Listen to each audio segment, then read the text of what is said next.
demand. All right, let's bring in my panel straight away. Queensland Senator James McGrath and the Liberal member for Barker in South Australia, Tony Passon. Gentlemen, welcome. Let's go first to the climate activist group called Rising Tide, reportedly recruiting young people through what it calls its Youth Rising Wing.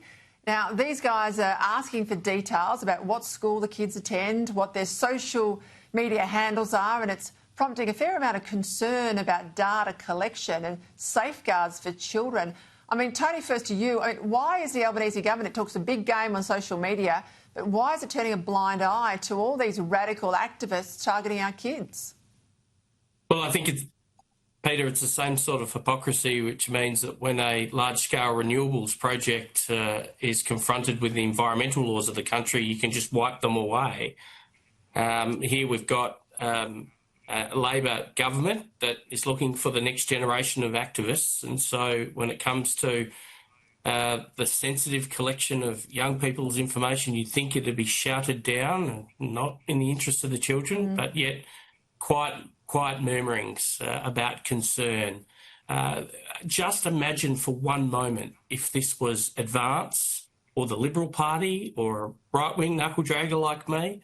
I mean, there'd be outrage, and there should be, because this is private, personal, sensitive information of children, and there is no role for organisations like Rising Tide to get access to that. Yeah, you're not wrong. You're not wrong.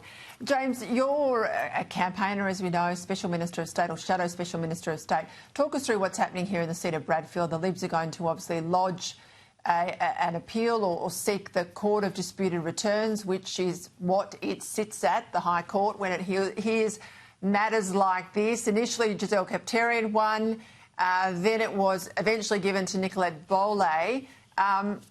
What's likely to happen here?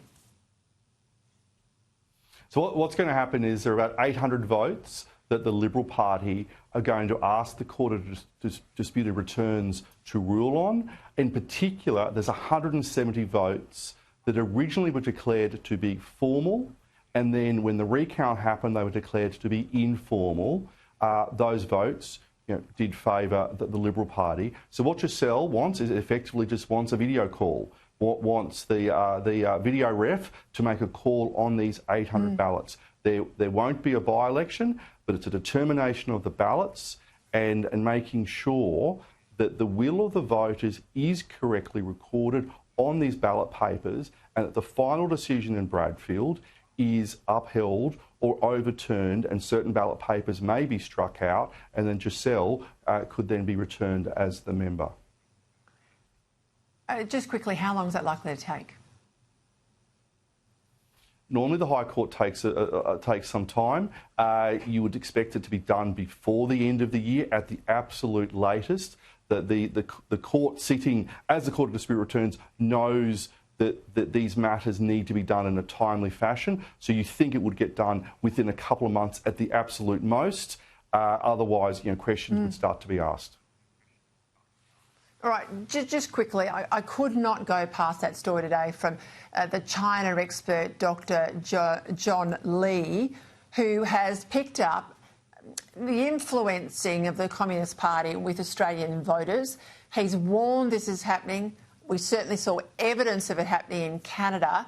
It's favouring Labor, and it feels to me like, if everything's right and everything's above board, Albanese's gone across to Beijing as a bit of a Manchurian candidate to thank his masters for helping him get over the line in a few key seats where we've got a high proportion of Chinese linked or ethnic Chinese voters. Now, if this is correct in any way, shape or form, James, how on earth do we guard against it happening in Australia again?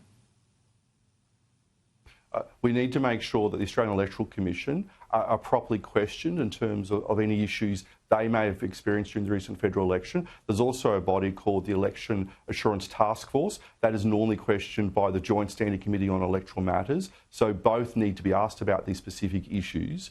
But it is also up to the government to come forward to say if they are aware or have been advised by any other acronyms, any other security agencies, that in the public interest, and this is very important, that in the public interest they are aware of interference in our elections. Now, there was no known interference in the 2022 federal election, and it's very important that the relevant bodies are held accountable to Parliament over the coming weeks and months if they're aware of any such interference, because we need to protect Australia's democracy. Too many men and women have died to help build this country that it is today.